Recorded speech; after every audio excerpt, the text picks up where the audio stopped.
This is a serum that James Welsh loves so much, the one that he restocks in multiple units. And today we'll see why he loves this serum so much. And don't worry, we have a lot of other products to try in this video as well. It's been a while since I've reviewed this many products in one video. I think we're in for a treat today. Don't change the channel, stay right here.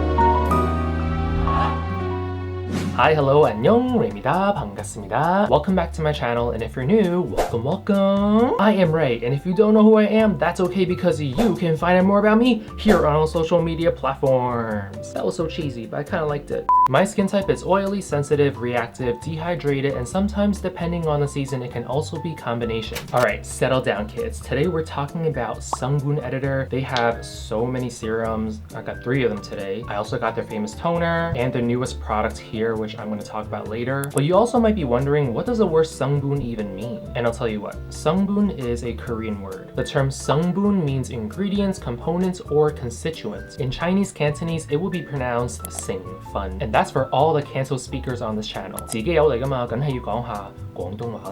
So now we know what the term SUNGBOON means, but what about editor? An editor is someone who takes a deep look into something before making it public. At least that's what I do as a video editor and a writing editor. As a brand, SUNGBOON Editor aims to be very strategic with how they use their ingredients. In theory, their products are supposed to deliver the best results under the lens of these so-called SUNGBOON editors. Today, we're gonna see if what they say is true. On this channel, I review skincare products so that you can shop with confidence. Everything I say in this video comes from my own personal experiences. And with that being said, let's go! 우리 가자! Let's start with the Green Tomato Pore Lifting Ampoule Toner. This is a lightweight, low viscosity toner that aims to target enlarged pores. The green tomato extract, along with niacinamide, helps to maintain the appearance of pores. Especially if you have oily skin, this toner really helps hydrate and exfoliate the skin. It also contains anti-sebum P. The letter P, not like there's no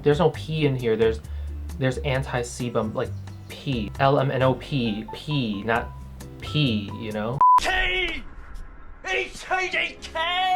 Anyway, this toner contains anti-sebum P, which is pretty commonly found in pore care products nowadays. I feel like it used to be this proprietary ingredient, but suddenly I see a lot of brands use this ingredient that is this complex called anti-sebum P, so I don't really know what's going on. But what I like most about this toner is the natural finish it leaves on my skin. Because of how gentle PHA is as a chemical exfoliant, you can layer this toner as many times as you want without the fear of irritation. You know, at first I thought this toner was doing too much because it wears so many hats, but I quickly realized the reason why I continually reach for this toner on my cabinets recently is because of how convenient it is. It has hydrolyzed collagen and volufiline for skin elasticity. And because my skin plumps out really quickly with just 2 layers of this toner, my pores will also look more even because of it. Overall, I was really impressed by this toner. I would give it an A+.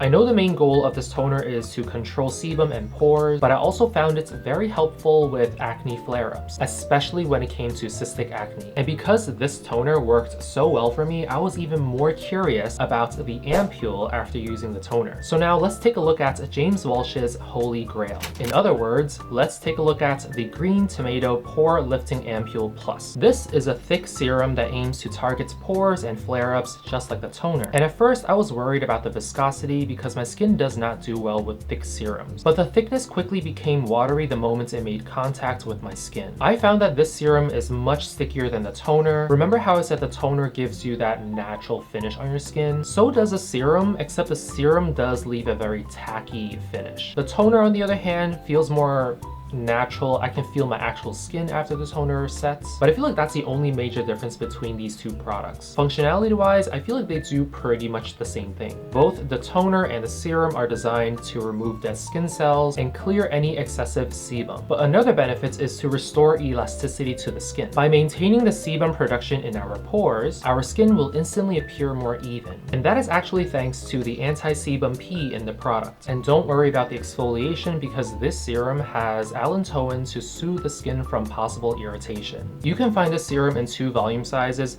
30 mils, which is this one, and a larger one, which is 75 milliliters. I recommend picking up the 75 mil version because the price difference is not that big, especially when they're on sale. But fair warning, this serum is expensive. The large size retails for, let me see, $60, and the small one, this one, retails for $40. I think I picked this one up for $18, which I feel like was the lowest I've ever seen it go. So if you see this for $18, definitely go for it. I feel like if it's $20, it's still kind of worth it, but anything over $20 for this serum is like, listen, it's a great serum, but let's not get ahead of ourselves, okay? All right, my verdict is James Welsh is absolutely telling the truth about this ampoule. A+, really easy rating for me. I actually compare this ampoule a lot to Fully's Green Tomato Serum. They both came out around the same time, so they were literally rivals in the market. But I feel like this one won by a little bit because of the viscosity. This one is so much thinner compared to Fully's serum. That one was way too thick. And of course, I also feel like the key difference between this ampoule and that serum is in their formulation. Like I said, this ampoule is very thick,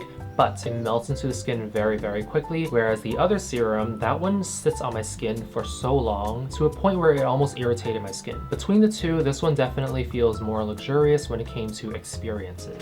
If you have bumpy skin and want to flatten out some of that skin texture, then listen up. This is SUNGBOON Editor's Apple Peel Glow Skin Soothing Ampoule. That's a mouthful. The apple peel in this ampoule helps smoothen skin texture while providing a soothing effect. Apparently, apple peel can actually help enhance reflectance in our skin. As someone who cannot eat apples due to allergies, I'm so glad I still get to get the benefits of apples for my skin through this ampoule. This ampoule has the same viscosity as the Green Tomato ampoule, but this ampoule feels more hydrating with hyaluronic acid, panthenol, and squalane. I also noticed how this serum helps reduce the heat in my skin right after applying it. I would give this serum an A-.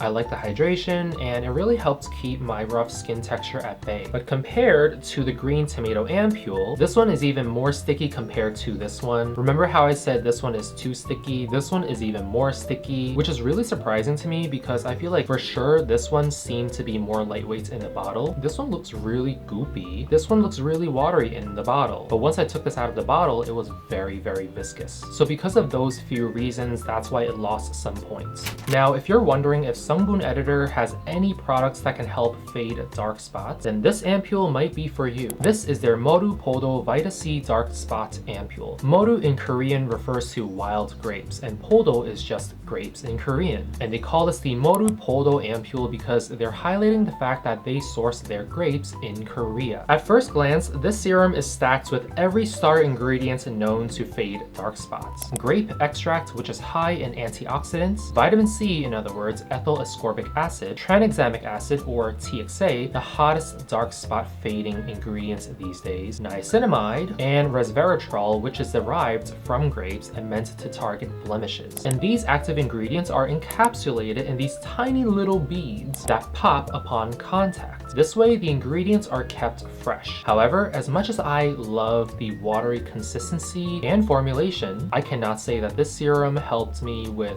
the larger dark spots. I have this really huge dark spot on this side of my cheek, and it hasn't gone away or even faded slightly with this serum. I will not say that I was disappointed because I've been trying to get rid of this big dark spot for like the last 5 years. Nothing has ever worked. I'm convinced I have to get laser surgery to remove that spot. So I was definitely not expecting a lot from this little serum. But I will say, this serum does help with these smaller spots. Grape, which is what produces the resveratrol in the serum, helps filter the good melanin from the bad melanin. Good melanins help reproduce the same tone as our natural skin. Bad melanins, on the other hand, are the melanocytes that turn darker than our natural skin color, which is why we see the dark spots. Ultimately, this ampoule is getting an A- from me as well. I like that this is a lot more stable as an alternative compared to something like vitamin C, which is a lot more volatile, and is not irritating at all, which makes it easier and safer to introduce these active ingredients to your skin, especially if you're a beginner at skincare. Next, we have the Alaska Salmon PDRN Ultra Moisturizing Barrier Cream. I think I've been spoiled by so many good PDRN serums and creams lately that when I tried this moisturizer, I was honestly kind of bored. Don't get me wrong, I really like this moisturizer. It gets the job done, it's really effective in plumping out my skin, creating really beautiful radiance on my skin. It rapidly turns my skin healthy, but it's not exciting if you know what I mean. If you want a simple moisturizer that can seal in everything before you go to bed, then get this one. It's a really occlusive moisturizer with a high concentration of PDRN. And I already know you guys are gonna ask me in the comments, well, what's the percentage of PDRN in this moisturizer? And the only thing I found from SUNGBOON Editor's official website is that they said there are 93.5% of high purity, low molecular PDRN. Take what you will with that information, because to me, that doesn't tell me anything. PDRN is such a fat molecule. In order to reduce into a very small size, it's nearly impossible. So for any brand to say high purity, low molecular, I'm just like, sure, okay, great. That's how you want to market it? Fine. Do I have to believe it? No. But is this moisturizer good? Yes. This moisturizer feels like a dense gel cream and it's really rich in viscosity. But it just felt like I was applying any moisturizer, and again, it's not a bad thing, but if you're into sensorial skincare, then you might have a problem with this. But I think the average skincare user will be fine using this moisturizer. Overall, this is a really solid moisturizer. I'm rating it an A. It's more on the expensive side of moisturizers, so I probably won't be buying another one because your boy is kind of broke. But if SUNGBOON Editor wants to send your boy another one, my mailbox is wide open. Please email me, SUNGBOON Editor. And lastly, I want to bring up SUNGBOON Editor's sunscreen. Their Hydro Booster, what's it called? The Hydro Booster Moisture Sunscreen. That one's a major disappointment. I actually reviewed that sunscreen already, so I will reinsert my review here, since my opinions on it have not changed. I don't know if I can say I like the sunscreen. Real Korean sunscreen formulas would never let me leave my house with such a low SPF, yet here we are. This sunscreen is very moisturizing with 10 types of hyaluronic acid while leaving my skin with a weightless finish. It's a chemical sunscreen with 4 very basic organic UV filters. There's a slight white cast that requires a little more time to blend in during application, and my eyes stung a bit shortly after application on my eyelids. There's no fragrance, but you will catch a whiff of that sun filter smell that's common in most sunscreens. Dry and dehydrated skin will find this lovely, but this will only feel greasy on oily skin. And that is all for this video. There were a lot of products today, but I hope you found this video to be somewhat helpful. Let me know in the comments which of these products you are thinking about trying. As always, I will leave all these product links in the down bar below for you guys to check out in case you guys are interested. Product links might be affiliated. They are meant to help this channel out, but you do not have to shop through those links. However, if you guys want to save some money, I do have a coupon code right here that you can use. I will earn like 2% commission, and that's kind of it. But more importantly, you guys will save at least 5%, okay? Like I always say, do not spend your hard-earned money on skincare products at full price. Please help this channel grow by subscribing and sharing this video with your friends and family. Thank you for watching, and I will see you guys next time. But until then, be safe, stay hydrated, and most importantly, be gentle with yourself. I mean it. 안녕. Come back for more. 주세요, 주세요, 주세요, 주세요.